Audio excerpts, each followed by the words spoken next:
everybody, how are you doing? This is sjsrana, Surendra Singh Rana, reporting for August 8, 2021, time about 12:55 hours UTC. We're going to discuss a lot of topic, but focused on Olympics because it's going to be commencing today, August 8, 2021. And also we're going to discuss some other global issues, global ball games, and financial terrorism, how Cairn Energy exposed financial terrorism, and also we're going to discuss different topics. But first, Olympics focus goes to Olympics because it's going to commence today.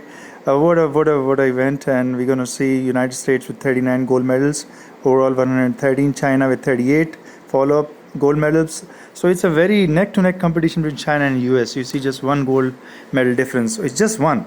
And then we got after that Japan. Then we have UK at 22, Japan with 27 gold medals, UK with 22, and India at 48 ranking with one gold medal, I guess. Rest, they just scored recently on August 7th, that 2 on javelin, so it's just like a javelin throw in the air, and it happens to make some mark.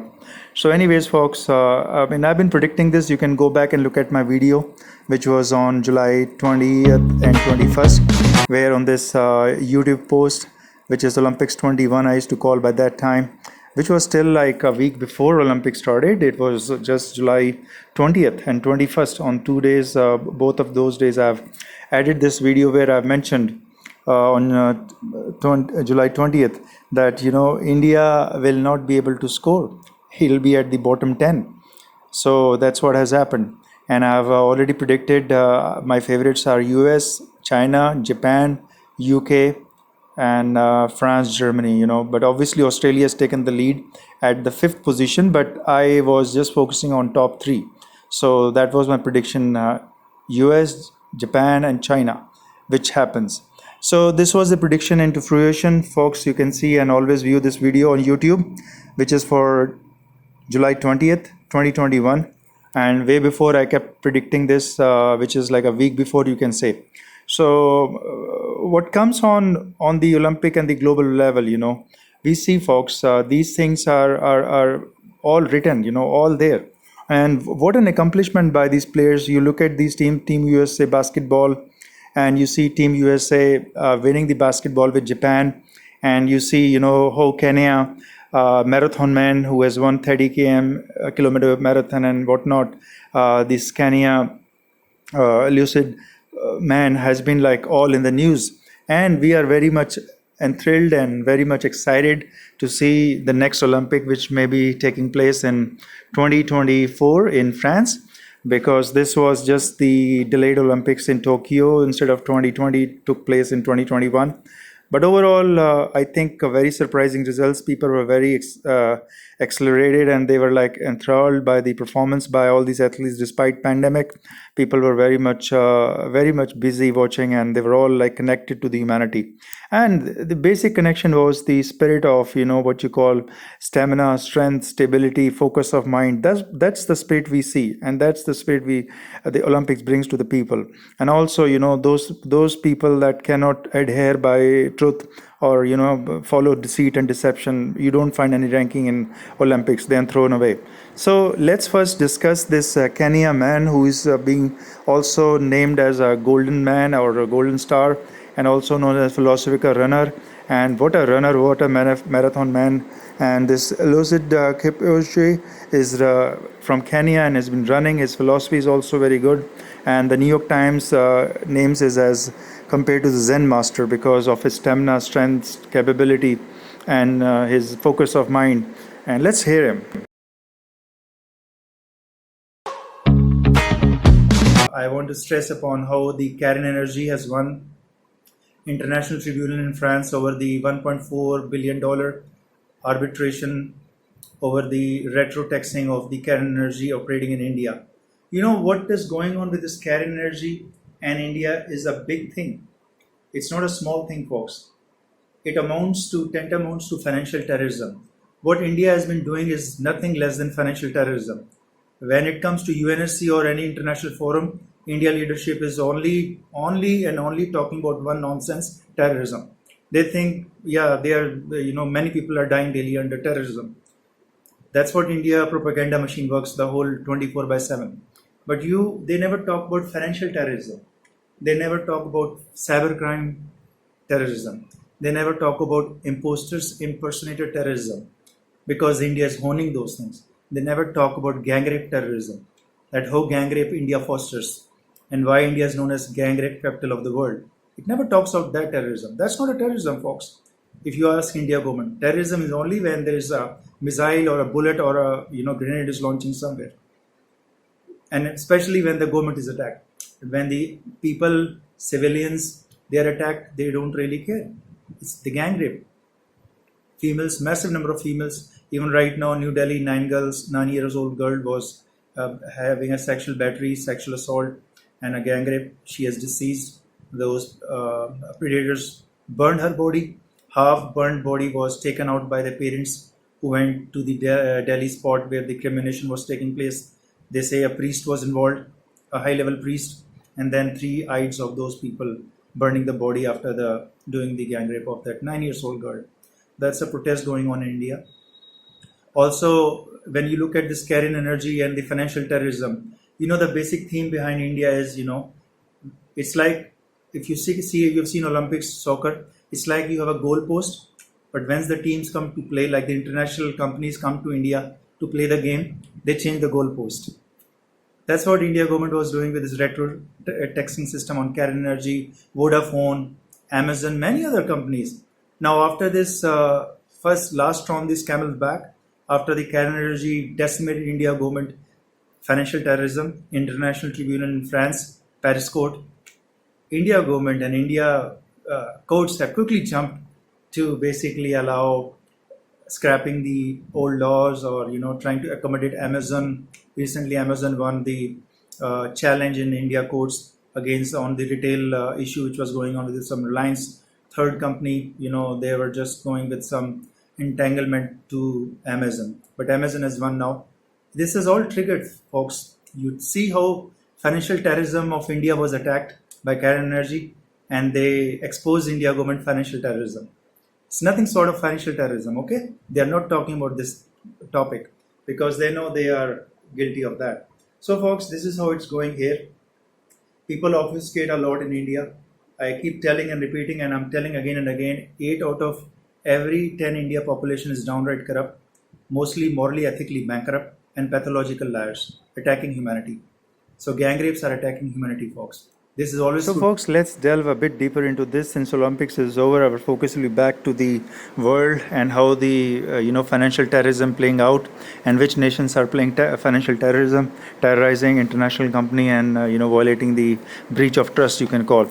So here, India is offering $13.5 billion return to outstanding claims against multinationals such as telecom group Vodafone, pharmaceuticals company Sanofi, and a brewer SABMiller. And this is one of the biggest give back which they have taken illegally, or you can call it under the financial terrorism. And this is something, a big deal, folks. I mean, the focus is here because you keep hearing those minor fishes, okay, there's a cybercrime here, some criminal, breaching on some data or breaching on some ATM machine or this and that. But look at this, how the nation is fostering the idea of financial terrorism, how they're terrorizing the company when they enter the arena, And this is what is most enchanting and at the same time very disgusting, because when you find these companies, big companies, multinationals, they go under by some agreements, not only the MOU they sign, but also with the WTO, which is the World Trade Organization, and there are many other trans-Pacific or transatlantic cooperations and agreements. Well, that's another topic, but WTO still stands as one of the base, and USTR is another body which regulates and governs the US trade relationship. But this was Cairn Energy belongs to the UK, and it's a group that has sought in recent months to seize some of the government assets, are estimated about 70 billion worth of overseas assets. This was what we have seen earlier. I've discussed in length on this video and trails before this, where you have seen how they tried to first ask India government that please, you are doing double taxing. It's not per international law, and you're not following the agreement. It's a breach of trust, and it's like financial terrorism. But government of India was so arrogant, it's like height of arrogance and their condescending behavior. They simply put out Cairn Energy as one simple small fish in this big ocean, and they say we are fishing the big fishes. And this is the law of the land in India. If you come in India, you have to follow our law of the land. Well, they said that's okay, but your law of the land is totally unjust, biased, and it's trying to basically pin down international companies, specifically targeting the foreign companies. And you are not going with the what they call the multilateral or multi-bilateral ties. So Cairn Energy, obviously this is a long story short, they dragged the Indian government to the international courts tribunal held in France, Paris court, and because of the international tribunal is unbiased and it's like it just simply reckoned with, and they just saw that India was to be blamed for this financial terrorism. So in all, India realized, and India said, okay, they will also drop 13.5 billion outstanding claims against multinationals. And analysts say that the legal initiative would allow New Delhi to resolve bitter international tax battle with Cairn that has grown increasingly embarrassing for India. The UK Energy Group has sought in recent months to seize some of the government's estimated 70 billion worth of overseas assets. So we are finding government now realizing after this international tribunal, because they never thought some international company would have the audacity to even reach like international tribunal, or you can say international criminal court. They think, once they say something, they are the king of everything, because most of the US is under their influence, most of Canada, US, NATO alliance is under their influence, and obviously Russia and China are not given equal partnership in speaking on these terms. So what we saw was like a disaster, and it quickly unfurled, and the Cairn has won this international tribunal, and they have been put to buy from hold because already 26% shot up in the share prices, equity prices in the international market. Further, they say there's still more scope for Cairn Energy to shoot up because of this. India government is going to now pay back. It's payback time for India government to Cairn Energy, but Cairn Energy hasn't come forward with any comments. Because see, guys, what happens, folks, I just want to focus on this part. Once you're under any sort of terrorism, or you say, let's financial terrorism over here, people who are tormented for years and years, like Cairn Energy, victimized, the survivor Cairn Energy, once they go to the legal battle, it's the last straw on the camel's back. They're just like had enough, and they go to the international court because India government doesn't pay any attention or heed to what they're saying. So once the company has gone through such a big rigmarole, and then once these people are caught red-handed doing financial terrorism, they want instant change. They want just like that in a snap, okay, everything changes, so that what has been done as a damage, and just quickly wrap up under the carpet, and let's do the paint job. But that doesn't work. Folks, India thinks they can do metaphor games with people, they can befool people like cats and dogs, and they can also do with international companies. Well, they can do inside what they do in the law of the land, make people fool, citizens fool. Well, they can do day and night. And many people will join them, because there are many people in India who like to join the crowd but don't stand alone. They don't stand alone on truth. They would like to join the crowd. So, but many of the companies which are international, they believe in fairness. They believe in ethical humanity or ethical business. They don't go with corruption, because India is also known as big thing on corruption. I keep repeating this statement, and this is a golden statement. Remember this, 8 out of every 10 India population is downright corrupt, mostly morally, ethically bankrupt, and pathological liars, attacking humanity. So it's no wonder you find most of the frauds, most of the con men, imposters, impersonators are from India. Most of these cybercrime criminals, IRS scam, you call it CRS scam in Canada, are occurring from India call centers. Just making a phone call, befooling people.